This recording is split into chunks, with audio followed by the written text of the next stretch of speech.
But now it is all software driven and it's all AI driven. So, it asks you, what do you want to print? I want to make a guard. Send me the STL file, upload it from your scanner. You upload it, you hit a button. 5 minutes later, you get a designed guard on it with all the specifications that you asked for. And you take that and say, now put that on my platform. I want to print it on this printer, whatever your printer is. And it does it for you. Welcome to the Phil Klein Dental Podcast. In today's episode, we're sitting down with Dr. Susan McMahon to talk about a piece of technology that's truly changed the way she practices dentistry, the 3D printer. From printing precise dental models, occlusal guards, and beautiful provisionals, her office has seen a major transformation since implementing 3D printing into her workflow. We'll also address the learning curve, return on investment, cost savings, and the long-term value that comes with investing in 3D printing. And be sure to stick around until the end because Dr. McMahon will share a truly inspiring case, the transformation of a 13-year-old patient living with amelogenesis imperfecta. Using 2 full-arch provisionals printed in-house, she helped turn a challenging diagnosis into a beautiful, confident smile that literally changed the course of this boy's life. It's a story you won't want to miss. As I mentioned, our guest is Dr. Susan McMahon. She's a graduate of the University of Pittsburgh School of Dental Medicine and leads the largest cosmetic dental practice in Western Pennsylvania. She frequently lectures across the United States and abroad and has been voted by her peers as a top Pittsburgh dentist every year for over 2 decades. Before we bring in our guest, I do want to say that if you're enjoying these episodes and want to support the show, please follow us on Apple Podcasts or Spotify. You'll be the first to know about our new releases, and our entire production team will really appreciate it. Dr. McMahon, it's a pleasure to have you on the show. Hello, Phil. It's great to be here. I always enjoy talking with you. Yeah, you had a hectic day today. We talked offline before we started this podcast, and I'm talking to the audience, but I think Dr. McMahon has caught her breath, and she's going to fill us in on the latest and greatest with 3D printers, and she's certainly an expert in this. I think you got involved with 3D printing pretty early in the game.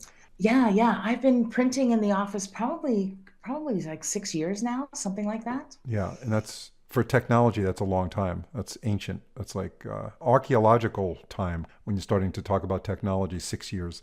Right, like Indiana Jones brought my Right, printer over to me. right. Exactly. Indiana Jones brought your printer over. So you've been using it for 6 years, and tell us the main reason why you added this technology before we get into more in-depth questions about 3D printing, materials, and some of the things you're doing with it. I think it's really important to stay up with the technology. And 6 years ago, I had a mill in the office. I had, scanners. I had lasers, and 3D printing just seemed like the next logical step. And I bought it to print models on. That's why I bought it. We started printing models, and lots of things have happened since then. Let me ask you this about purchasing 3D printer. People are looking at printers now more and more. I'm sure when you lecture, Dr. McMahon, you ask everybody to raise their hand who has a printer. It used to be, 10% of the audience. I don't know. It's probably, 40%? Just what's the ballpark? Yeah, I was going to guess 30%. Okay, It 30. used to be with mills, it was like 3%. Scanners, it was, 10%. Now, if you ask people if they have scanners, the whole room has scanners. And maybe like 15%, 20% have mills, and I'd say 30% have printers, but that's kind of ballparky. Right. Yeah. If they don't have a scanner, they raise their hand anyway because they're embarrassed because they're sitting next to someone who has, who's like, you don't have a scanner? Um, That so is true. yeah, they raise their hand anyway. So it's like when you ask someone who they voted for on the exit polls, yeah, don't take it for what it's worth. So I want to ask you, Dr. McMahon, about purchasing a printer. Now, there's a huge range in cost and price with this machine. The lower end models could be relatively inexpensive, but they have their limitations. If you just want to print models and not print something that goes in the mouth, it could be under $500. And then it could go up to $20,000, $40,000 for a very sophisticated 3D printing machine. So I know it depends on the practice, but do you recommend looking at a printer as something that you're going to be using down the road, not to go with a cheaper model because you don't want to quickly outgrow it? And where's that middle ground there, where you don't want to spend too much up front and then realize it's not something that you really are benefiting from? Right, definitely at this point, I think you've got to be thinking toward the future a little bit. I think we all have things in our office that we purchased and used them for a short period of time or didn't use them at all. And then they kind of, became coat racks, just like my treadmill downstairs in my house right now. Hmm. Um, Door but stops? I've heard door stops. I haven't heard coat racks. yeah, That's good. oh yeah, yeah, Yeah. coat racks. Okay. Um, anyway, yeah, I think if you're buying a printer, and I really think every practice can use a printer and can immediately profit from a printer. It can generate production for you. But I think you've got to be thinking sort of, you need one that can do more than just print models for sure. And I think more than one that can just print occlusal guards, because that's kind of the next step, models first, occlusal guards, because there are so many things you can print now, and it really can be so convenient for your patients. You can replace broken retainers almost immediately, a quick scan, and you can print something. AI's changed the whole game for us and on so many levels. Yeah. So would you say after models, splints are the next best? The occlusal guards are the next major thing that you would use for a 3D printer? Yeah, I think that's kind of like the low hanging fruit, occlusal guards, because you can, anyone that has a scanner can now take a scan, and through third party software and sometimes the software that comes with your printer, you can have a occlusal guard designed in just a few minutes and print one out in about 30 minutes, polish and deliver in one appointment. So, those are the kind of things that are in our practice that we mind hygiene for. So, who did we diagnose an occlusal guard on that didn't get one? And because your scanner can now track where, and you can immediately show the patient that, it gives our hygienists an opportunity to get people moving forward on treatment with guards really, really easily. So, I think that's kind of like the easy thing. And I think many people can pay for their printers just by making occlusal guards with them, and everything else kind of is gravy after that. Do you think you're doing more occlusal guards because you have a printer? I think we're doing more dentistry in general because we have a printer, because we're doing a lot more smile design, and I'm doing a lot more cosmetics, not just because we have a printer, just because more people want that these days. And because I have more people in cosmetics, we're making more guards. And because people are so stressed these days, we're making a lot of guards. I have to say it's easier for my team to close guard cases because we have the printer, because it's such an easy delivery. Um, I can, what did we used to do? We used to say, you need an occlusal guard, and then would diagnose it in hygiene maybe, and then schedule an appointment to have them come and take an impression, and then 2 weeks later deliver the guard. And now pretty much everybody has a scan as part of their initial intake. And once a year, we're scanning everybody. So everyone has a current scan, and anyone we diagnose with a guard, we can just go right from that to production and deliver it that same day or the next day. And people are all about convenience these days, and it makes it so much simpler to move forward with that. Yeah, it sounds to me like the ROI on a 3D printer, once it's integrated into the workflow, is just really huge. It's there's no question that it can bring additional revenue to the practice and make the patients happier, and they get what they're looking for quicker, and everybody's looking for that. So in your practice, once you got the 3D printer working smoothly in your workflow, what were some of the benefits that surprised you that you weren't expecting when you first made the investment? Yeah, I think there's a couple of things. I think I was really surprised at how easy it was for my team to get on board with that, how much they appreciated not having plaster in the office anymore, like no longer taking impressions from the scanner and pouring them up, and just printing those models out. That was a big thing. But and I was also surprised, kind of, it's kind of fun. Like, and I was also surprised kind of it's to be able to print anything you want so quickly, because we started printing all kinds of stuff now. We print surgical guides. So I can move somebody from, diagnosing into the surgeon's chair in like 3 days instead of, a week or 10 days. Really is limited only by our schedules, and instead of by waiting for lab cases. And we're also printing, we're printing restorations now, which is kind of amazing. And I'm printing a lot of provisionals these days as well, which is made for some beautiful inserts. And now that you brought up provisionalizing your cases using 3D printing, let's talk about that. Do you do the design work on that, or is that something you delegate out? And how has 3D printing your provisionals been a game changer for you over the old traditional way of using bisacryl doing it chairside?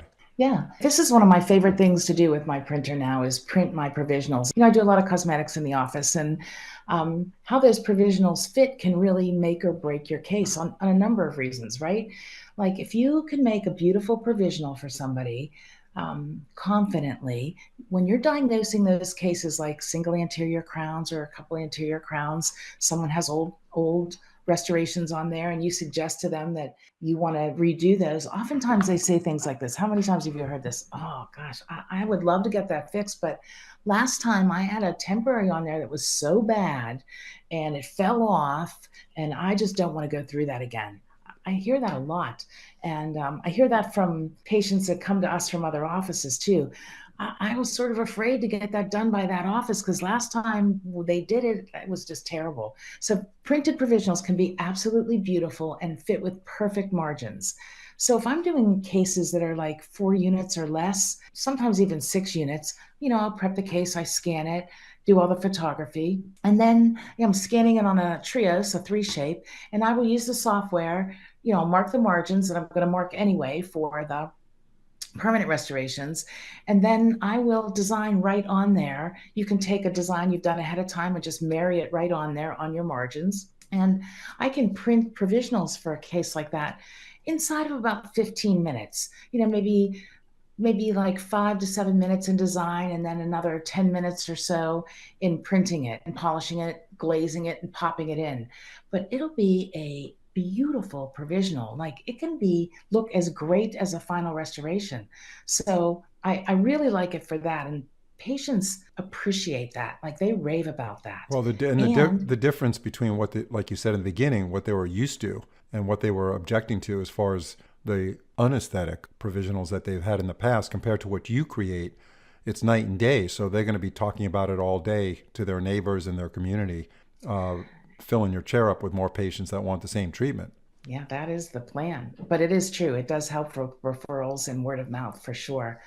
And like, we talked about bigger cases, some like my case today that I was, running late for you for was I prepped a full upper arch today. And so, I've designed that ahead of time. I have a model ahead of time that is the new smile design for it. And I'm making a stent on that. And I prepped that case today and then I scanned it.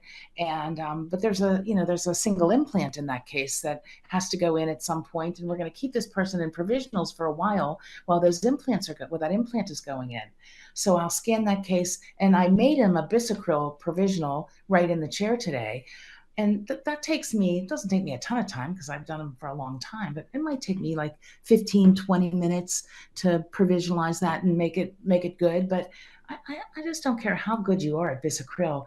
Those margins on those provisionals are never quite as good as a perfectly printed, designed provisional that you're making off of your scan. So I made him one today, but I'm also going to have my designer design me a provisional. He'll send me the STL file tomorrow and I'll print it and I'll swap him out. I'll swap this patient out into the printed provisional next time I see him, which is in a couple of days. Well, especially because there's an implant involved with the case, and you know that provisional has to be in there a while. So when you say you're designer, Right. when you say designer, you're talking about your lab person, I'm talking about my lab person is going to design that for me. right? I don't have the skill set or the desire to want to learn how to do a 10-unit design, but they're good at it and fast at it, and it'll be a beautiful, perfect occlusion when I print it, and I'll just print it,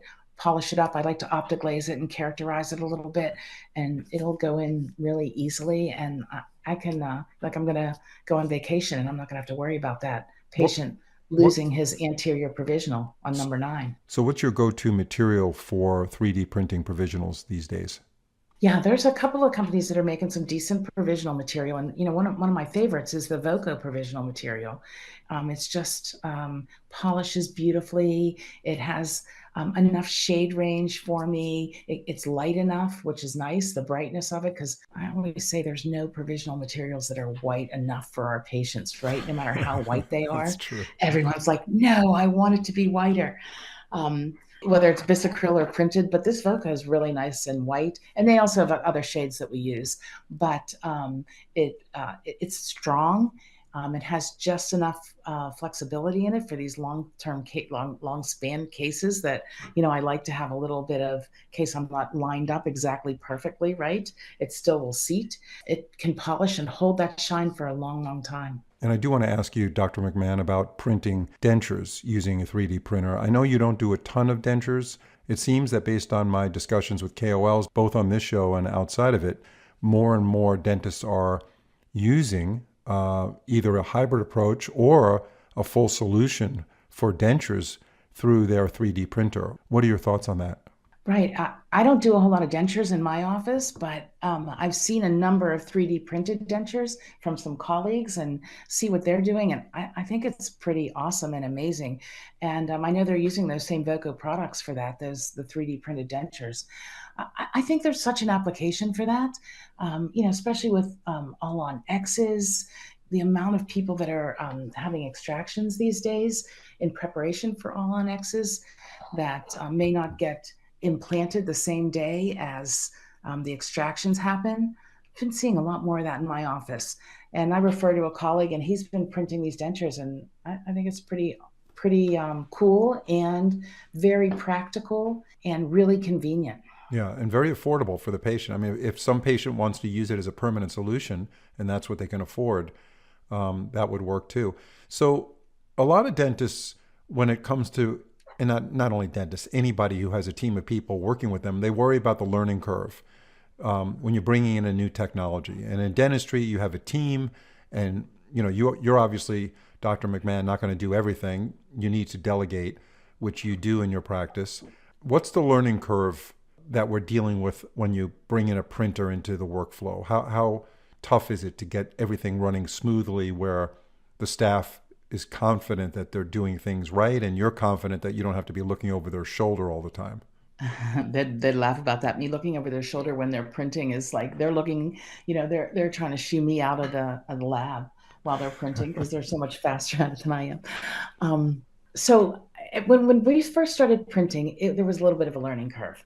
You could not go directly from a scan to your printer. You had to have a bridge software that took your whatever you had to design whatever you're going to make, right?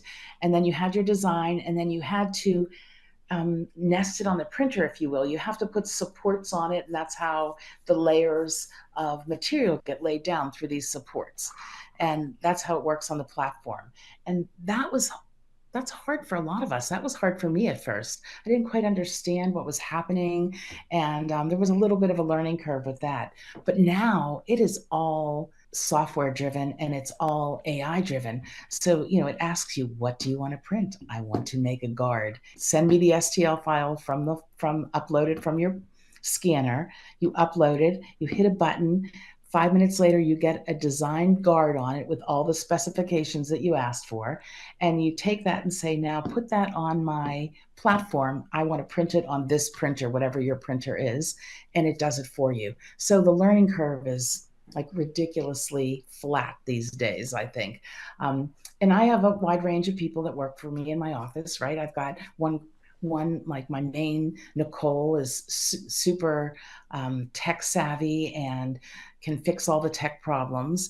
And I've got people that never touched any tech in their life. I had to teach them how to scan. They're now printing because it's pretty straightforward.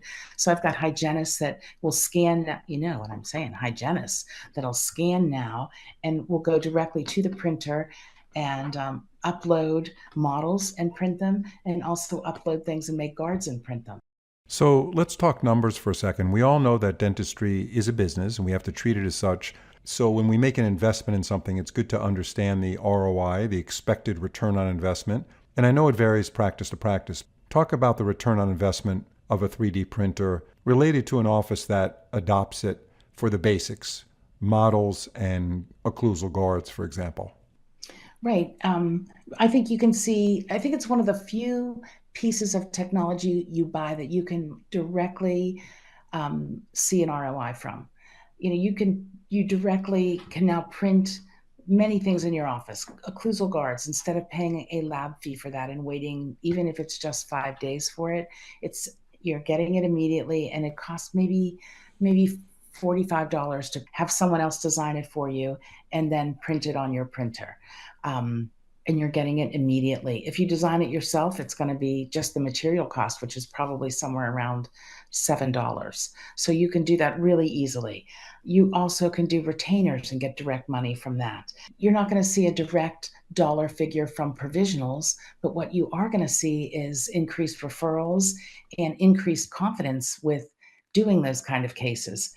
I think the other thing that we've seen a lot of jump in our practice from, so much so that we have a periodontist that comes to the office now a couple of times a month and puts implants in, is that we are diagnosing so many more implants. Because I now do fully guided on every case, and we're doing surgical guides that we're printing ourselves on every case. And that has brought the awareness to every person on my staff that we're doing more implants. More people are looking for implants, and more of our staff, our team member, is looking to diagnose implants now. We're able to move patients so much faster from treatment plan into the surgical chair that we're getting a faster acceptance rate as well. When you talk about having someone come in to do the surgical aspect of the implant, is that a periodontist or oral surgeon? I have a periodontist that does it for us. Yeah. It's really interesting how things have evolved, because when I started as an endodontist in Pennsylvania, I traveled around 3 days a week to general dentists in the suburbs of Philadelphia and brought a lot of my own materials in this equipment box that I had, sterilized all the stuff there, and then fill the thing up again. And they would line up. So I'd go to one office on a Tuesday and they'd line up 7 root canals. And then I'd go in the next office on a Wednesday. And that was kind of a very new way of doing things, a iconoclastic way of practicing specialty, where you just didn't open your own. But now you're telling me they're still doing that concept, but now they're doing it with surgical implants. It's very interesting. I guess, is that a young periodontist that's doing that, or an established one? He's an established periodontist. Yeah. Yeah. I was tripping over the word young. I was thinking, well, he's a lot younger than Yeah, I know. I am. Young is a very relative term. But, it makes so much sense for specialists to come into a practice, especially if it's big enough. Obviously, you have one of the largest practices in Pittsburgh, right? Am I correct there? We have we don't have a large space. I have 5 ops, but we do a very high production, but not high volume, I should say. We're the largest cosmetic practice in Western Pennsylvania. And, I still refer a number of implants out. I work with a wonderful periodontist that I refer other implants out to, because we don't have, our periodontist can't even see all the people that we're seeing now. But I love having him in the office because it lets us control the scheduling for those patients, right? So I know when we can put them in, and that patients really, convenience is everything for them. If they feel they're being taken care of and it is convenient for them, and they only have to come to one place, it really makes a difference in their acceptance. Yeah, just out of curiosity, do you get referrals from other GPs that don't want to do the big cases? Do they send them to you and say, hey, this person needs a full arch rehabilitation here? We have a number of dentists that were sent to us. We also treat a lot of dentists, and we treat a lot of team members. But we also do a lot of rework, right? Sometimes it's old and sometimes it's new. So it's a conglomeration of that. Yeah, no, it's interesting to hear. You have a high production office, but not a high volume office, which sounds like to me you're doing big cases, super high quality, but not seeing tons and tons of patients necessarily. And that's the kind of practice that you probably wanted for someone who loves dentistry like you and could do all these sophisticated cases. It's like the perfect, situation right now. I guess that's why you're invited on all these podcast episodes, right, Dr. McMahon? I I got to say, I didn't know I wanted that when I was first a dentist, right? When I came out of school, I went to like if you will, a drill, fill, and bill office. I had no idea what was out there Yeah. in dentistry. Yeah, that's how And it starts. Yeah, it starts yeah, like it took that. me a while Well, to you realize learn, that what I wanted to do. right, by starting in that kind of practice, you figure out what you don't want to do. And then you figure out along the way what you do, right? It doesn't come at once. That's how it works. Let's talk about the future. You're still relatively young, in my opinion, Dr. McMahon. So that's an No, that's uplifting thank you thought. for that. Yes, you have a Yes. lot of years ahead of you. So looking ahead, what emerging materials or applications for dental 3D printing are you most excited about? And do you see them changing patient care in the next, I don't know, 4 to 5 years? Oh, there's so much exciting stuff out there, right? Printing of clear liners, that's happening already. Printing of zirconia is going to be happening. Printing of multi-layer shades is going to be happening in Emacs. That's very close to zirconia is already being printed, in Europe. Europe, yeah. So we'll be printing restorations. As we get to the bottom third of this podcast, I want to ask you about a case that you were talking to me about, a case involving a 13-year-old child that literally changed his life that you would not have been able to do without a 3D printer.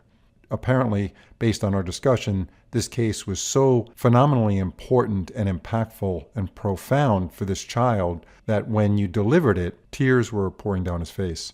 So I'd love you to share this case with us. And this is a true example of how you could take 3D printing to a level where it is just an amazing service to the patient and so gratifying for everyone that was involved in the case, including the parents and the staff and you. I really love this case. I've done actually a couple of them, and it made me feel so good. It's a ameliogenesis imperfecta case on a 13-year-old boy. So he, had pretty unsightly looking teeth. You know what those cases can look like, right? Like the enamel's just terrible. The teeth are dark. They're little, they're all jaggy, the enamel's all ragged everywhere. And, what are the options for a 13-year-old?